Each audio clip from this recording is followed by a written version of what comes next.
Dis nou hier waar ek net 'n vuvuzela in die agtergrond hoor, want hoor hom. Van plaaslike velde tot internasionale arenas. Arnold is hier met die nuutste sportgebeure. What an intro, môre julle twee. Môre Arnold, baie gebeur hierdie naweek, né? Waar begin jy om uit te sonder waar gaan ons ons aandag gee? Ek sit op 'n Sondag aan, dan kies ek 3 stories, maar ek kan 33 kies om eerlik te wees. Kom ons begin by die Aussie Ope. Ja.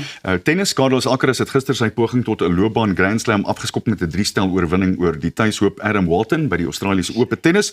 Die Spaanse superster het met 6-3, 7-6 en 6-2 op die Rod Laver Arena gewen. 8 kushoue en 38 wenners geslaan om 'n tweede ronde wedstryd met Duitsland se Yannick Hanfmann op te stel. En die topgekeerde Alcaraz het reeds 6 groot titels op sy ouderdom van slegs 22, maar hy het nog nie Melbourne Park op sy CV nie. Dis die enigste Grand Slam wat hy nog het. So hierdie is die een. Hoopelik is dit hierdie jaar syne en hy sê hy het hom toegespits daarop om vanjaar vir Yannick Sinner daar te klop. Dis wat hy nodig het om te doen. En dan natuurlik die ander ene, Aryna Sabalenka het gewaarsku dat sy net beter gaan word om haar Aussie Ope titel met oorwinning in skoonstelle te behou. Die wêreldnommer 1 het Frankryk se Tiantsua Rakotomanga Rajona met 6-4 en 6. Julle moet hande te klap. Met 6-4 en 6-1 getem.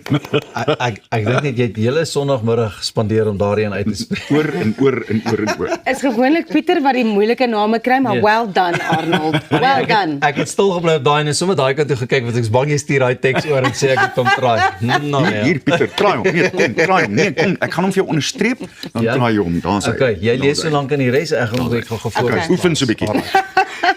Kyk jy tennis? Ons hou jy van tennis. Ek hou daarvan. Ek was nie aanvanklik die grootste tennisaanhanger nie, maar my man is mal oor tennis. Veral met hierdie Grand Slams wat gebeur. En dan kyk ons bietjie saam as gesin. Vanoggend was Coco Gauff en Iga Swiatek aan die gang en Novak Djokovic is ook op soek na sy rekord 25ste Grand Slam. Hulle is almal vandag in aksie in die oggend. Dan rugby. DHL Stormers het die 5 punte wat hulle nodig gehad het gekry met 'n oorwinning van 39-26 oor die Leicester Tigers in 'n laaste groepfase en Westek Kampioenebeker wedstryd. Dit was op die DHL Stadion in Kaapstad. Die oorwinning beteken dat die Stormers tuisveld voordeel in hul ronde van 16 wedstryde in April verseker is en dit beteken ook dat hulle 'n baie goeie kans het om as hulle dan nou tuis speel. Die Leeu's het hulle EPCR uitdagwedstryd op die wreedste manier verlaat toe hulle 20 punte gelykop gespeel het teen die Franse span Perpignan en hulle is met ander woorde uit en dan gelukkig die Bulle daarom toe nou weer in die saal gesit vir 'n verandering. Dit bring daai hele reeks van 7 verloor wedstryde op 'n einde. Hulle het uiteindelik teen die Franse span Vrydag aand 26-24 gewen. So die oorwinning gee hulle 1 voet in die Investec beker uitspelwedstryde, hoewel hulle bestem is om 'n lae rang te kry en baie moeilike wegwedstryde gaan hê. En dan laastens in die rugby, die manier waarop die Springbok vroue Sevens rugby span die tempo van hul wedstryde verdedig het en beheer het, was 'n hoogtepunt vir SA afrigter Sissel Afrika, wat dan ook al HSBC Sevens 3 sukses. Onthou dis 3 stappies af van die top 1 in Dubai toegeskryf het aan goeie spanwerk van die spelers. Hulle die uitstryd teen Argentinië met 12-5 gewen. Goeie nuus. Ons vroue rugby, it's really something to behold, to see how that sport has grown and how much support there is for women in rugby. I think it's fantastic. Here's the interesting question. Why do you think over the last 2 years, you've been in the media a long time, why do you think all of a sudden there's so much more focus on women's sport in South Africa as a whole? Yeah, I think because it was time. It was time for it to happen, and I think people can see now what the benefit is of supporting women's sport in terms of from a sponsorship point of view, because people are watching it. Yep. Ja. En jy Pieter, wat sê jy? Ek sê dit is vir my wonderlik om te sien dat die dames bietjie op die voorgrond kom. Buite die honger wat ek dink hulle het om te sê luister, ons is net so goed en net so sterk in hierdie sport en lief daarvoor. Dis presies wat borge en die ouens ongelukkig wat die geld kan gee en verskaf soek as hulle sien daar's traksie wat begin hardloop. En ek is bly om in die ander ding, ekskuus, laat mense dit wel ondersteun. Nee, dit wys jy, hulle sien ook hier's baie potensiaal in dinge. So 5 jaar terug het SA Rugby besluit om veel meer geld in vroue rugby te belê. Ja. En nou kan mense dit sien, maar die eerste ding, die eerste wegspringpunt dink ek altyd is die media blootstelling. Die oomblik as daar kontrakte is waar daar die Engelse woord is mooi, where there's exposure.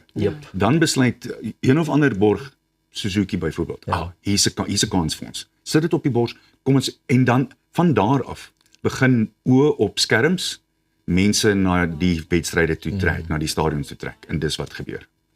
Dan laastens SA20. Pieter, ek weet jy was by 'n wedstryd oor die naweek gewees. 50-talle van Quinton de Kock en Matthew Breedsky, die Sunrisers gistermiddag tot 'n oortuigende oorwinning met 7 paadjies gelei in hul laaste groepwedstryd van die SA20 teen die Mumbai Indians Kaapstad op St George's Park eerder in die Baai. Die uitslag het die gasheere van 'n top 2 eindstryd verseker en die verdedigende kampioene uitgeskakel wat met 'n bonuspunt moes wen om enige kans te hê om die uitspelrondes te behaal. Risa Hendricks 70 nie uit nie, het MI Cape Town tot 'n beskeie totaal van 148 vir 6 geanker nadat hulle gevra is om eers te kof, maar de Kock 56 van 49 en Breedsky 66 van 55 balle het op beurt perfek aangepas en om die lyn oor te steek op 149 vir 3 met net 1 bal oor. Weerens, die standaarde is bloot net fantasties. En ek moet net vir sê oor die naweek ook, ek weet dat die Pretoria Capitals op 'n stadium, wat was hulle? 7 lopies vir 5. Ja.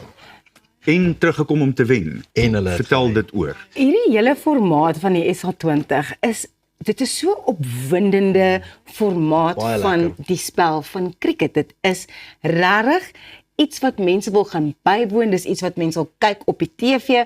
It's so exciting and I think it keeps the cricketers also like they're constantly on. They're always in form, there's a buzz, there's a vibe. Ja, die rugby spelers het jare terug begin praat van as jy aan moet switch en af. Switch on en switch off. Nou met die cricket dink ek, omdat die toeskouers, die plekke is gepak.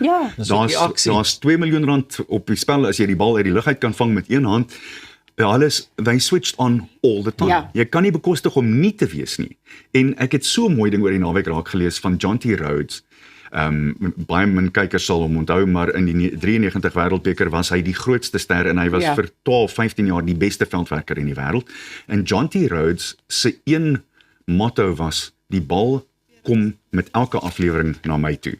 En ek dink mense in die toeskouers, nou die toeskouers begin dieselfde ding dink, die bal kan enige oomblik kom, ek moet reg wees, want daar was 2 wonderlike vangskote by die Wanderers Saterdag. Maar voor ons by daai vangskoot kom, hoor hom hierop. Tiantsua, Rakotomanga, Rajunoa.